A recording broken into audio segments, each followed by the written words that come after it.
হুগলির চণ্ডীতলা বিধানসভা কেন্দ্রের নির্বাচনী প্রচার চলছে জোর কদমে।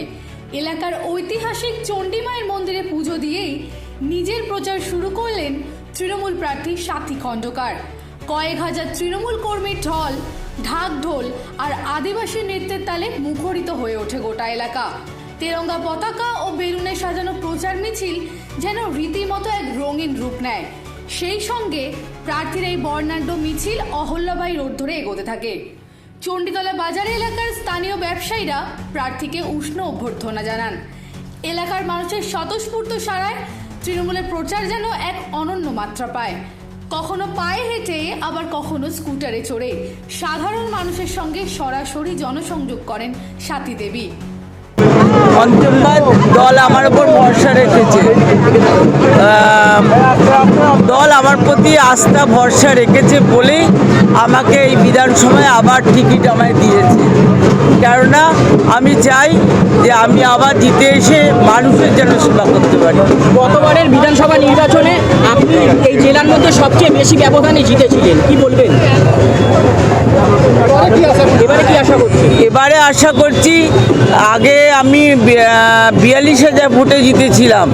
এবারে আমি চিন্তা ভাবনা করছি যে আমার চণ্ডীতলার মানুষ যেভাবে তারা ভালোবাসা পরিশ্রম করছে, এটা 60-62তে হবে। লড়াইটা কতটা টাফ হবে? লড়াই কিছু টাফ হবে না।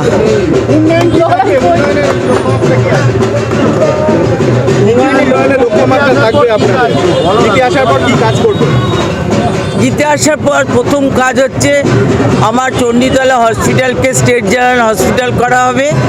আর মানুষের দাবি আছে, সকল মানুষের, যে একটা ডিগ্রি কলেজ, সেটা আমরা দেখে নিচ্ছি জমি জায়গা কোথায় কি ঠিক মতন আছে, দেখে একটা ডিগ্রি কলেজ করার ইচ্ছে আছে। আপনার বিরোধী প্রার্থী অভিযোগ করছেন যে চণ্ডীতলার মানুষ ন্যূনতম চিকিৎসাটুকু পায় না চণ্ডীতলা হাসপাতাল থেকে। বিরোধীরা বিরোধীদের মতন কথা বলে যাবে, আর আমরা জানি আমাদের নেত্রী, আমাদের মমতা বন্দ্যোপাধ্যায় কি উন্নয়ন করেছে, কি উন্নয়ন করেনি মানুষ 29 তারিখে বুঝিয়ে দেবে। আর 4 তারিখে তার আজকে তো পুজো দিয়ে প্রচার শুরু করলেন, মায়ের কাছে কি চাইলেন? আছে মায়ের কাছে চাইলাম চণ্ডীতলার মানুষ যেন ভালো থাকুক। জয় বাংলা। নিজের বক্তব্যে উন্নয়নের ধারা বজায় রাখার অঙ্গীকার করলেন প্রার্থী। তার দাবি, গত 15 বছরে মমতা বন্দ্যোপাধ্যায়ের জনকল্যাণমুখী প্রকল্পগুলি চণ্ডীতলার প্রতিটি ঘরে ঘরে পৌঁছে গেছে। প্রয়াত স্বামী আকবর আলী খণ্ডকারের উত্তরসূরি হিসেবে এবং গত 3 বারের বিধায়ক হিসেবে তিনি আত্মবিশ্বাসী যে এবারও চণ্ডীতলার মানুষ তৃণমূলকে দুহাত ভরে আশীর্বাদ করবেন।